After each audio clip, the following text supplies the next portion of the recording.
What's going on, guys? Alex here with another video. Today we're going to talk about 3 secret deductions that you can take to reduce your tax liability and stick it to the IRS. With that being said, my name is Alex Tran. I'm a CPA from the great state of Texas. Let's get into the video.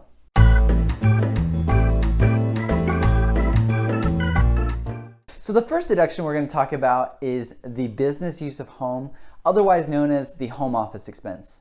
For those of you that don't know, you can take a portion of your interest, real estate taxes, utilities, and homeowners insurance if you have a home office that you use exclusively and regularly. So for this deduction, you're going to use Form 8829 to figure out your deduction.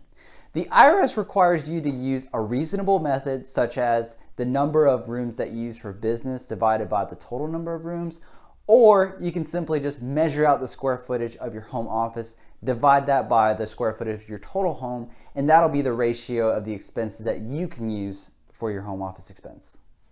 So let's go back to the concept of having a home office that's used regularly and exclusively. You gotta have these both in order to take the deduction.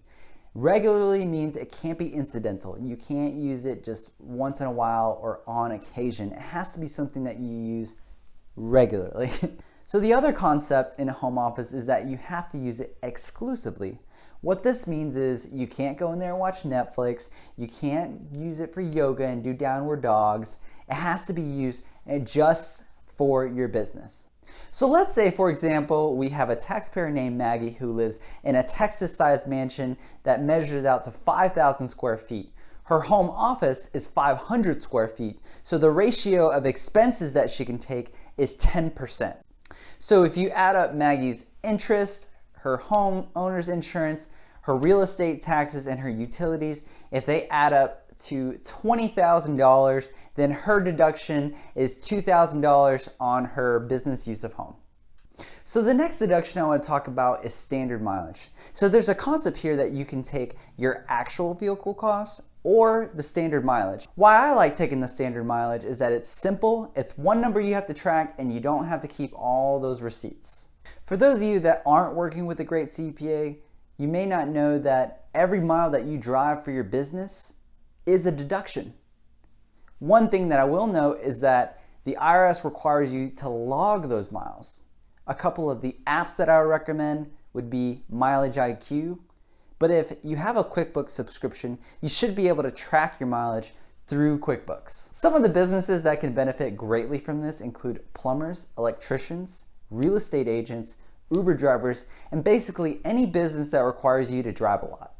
So the last and final secret deduction I want to tell you about is changing your charitable contributions into advertising.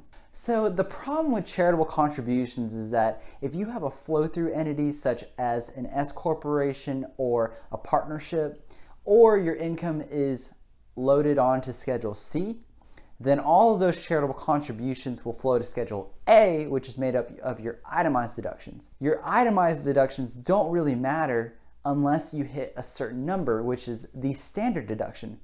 If every item on your itemized deduction Schedule A doesn't add up to the standard deduction, it makes no sense to use your itemized deduction, and you ultimately just lose those deductions. So to avoid this issue, the IRS has said if the expense that you're taking is ordinary and necessary, then it is deductible. So let's say I donate $1,000 to my local food bank, and in return, they put a message on a bulletin or a newspaper that induced people to want to buy my products or services. Let's say it had pricing information or it had some description of what I had to offer. Then the IRS has given guidance that this could be an ordinary or necessary advertising expense. So if you're going to give to a charitable organization, first and foremost, it's great to give to charity. But if there's something that you can do to maybe get your name on a bulletin, maybe a newsletter, maybe it has a little blurb about what you do, your services, then it could be a win-win situation. That's the video. As always, the most important thing for me is that I'm helping small businesses just like you. Be sure to talk to your CPA to see if these are things that they have thought about. If not, please bring them up so that you can save as much money as you can, and always stick to the IRS. All right, guys, if you found this video helpful, be sure to like, subscribe, leave a comment. Let me know what are some topics you want to talk about so that I can help you save money. I'll see you guys in the next one.